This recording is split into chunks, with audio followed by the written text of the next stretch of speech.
Aleloia, mbola faly miarahaba antsika tsirairay avy maneran-tany mpanaraka ny YouTube ny tenako.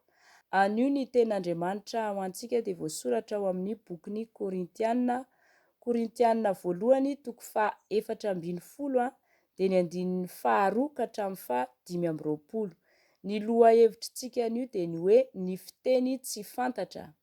Ny titran'ny tenin'Andriamanitra kosa dia ny hoe ny fivavahana kristianina sy ireo tsy mino.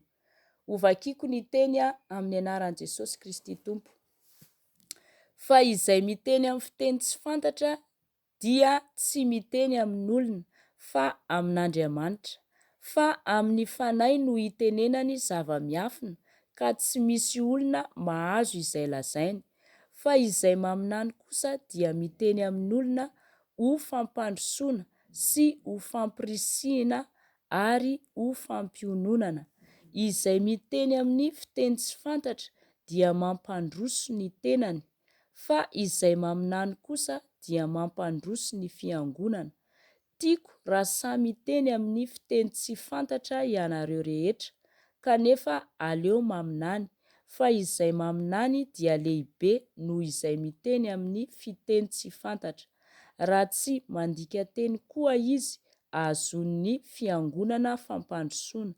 Raha mankeo aminareo aho izao, ry rahalahy, ka miteny amin'ny fiteny tsy fantatra, inona moa no soa ho vitako aminareo amin'izany raha tsy fanambarana, na fahalalana, na faminaniana, na fampianarana no itenenako aminareo?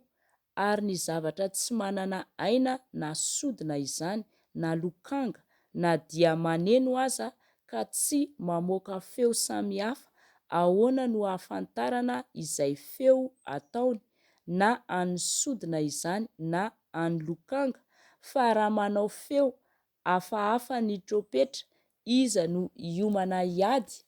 Dia toy izany koa ianareo, raha tsy mazava ny teny aleoko ny vavanareo. Atao ahoana no fahafantatra izay lazainareo? Fa raha tsy izany dia hiteny amin'ny rivotra ianareo. Misy fiteny samihafa eto amin'izao tontolo izao, ka samy manana ny heviny avy ireny. Koa raha tsy mahalala ny hevitry ny fiteny aho dia ho vaka amiko izay miteny, ary izao kosa dia ho vaka amin'izay miteny. Ary toy izany koa ianareo, raha fatra-paniry ny zava-panahy dia izay ampandroso ny fiangonana no tadiavo indrindra. Koa aoka izay miteny amin'ny fiteny tsy fantatra angataka mba ahay mandika teny koa.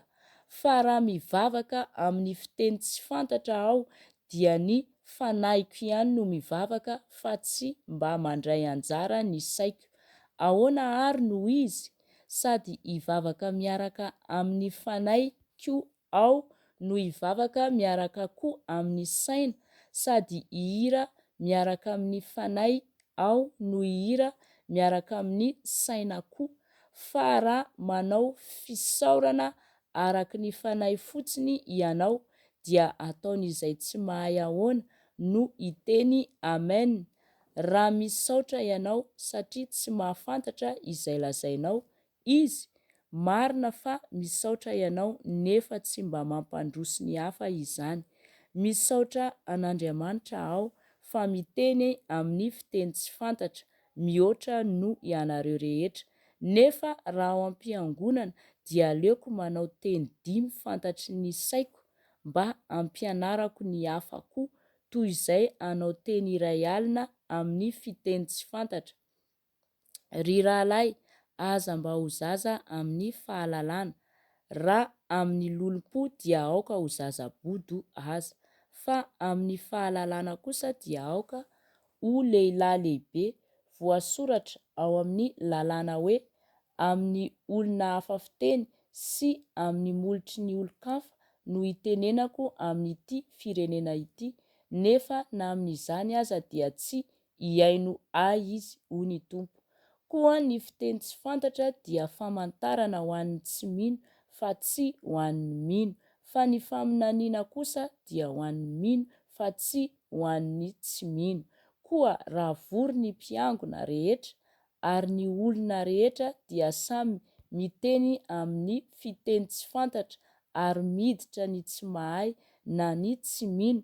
Tsy holazainy fa very saina ianareo, fa raha samy maminany izy rehetra ary miditra ny tsy mino na ny tsy mahay dia ho voanianatra ataony izy rehetra izy sady ho tsarain'izy rehetra. Koa miseho ny zavatra takona ao am-pony dia hiankohoka izy ka hivavaka amin'Andriamanitra sady hilaza fa eo aminareo marina tokoa Andriamanitra. Amen.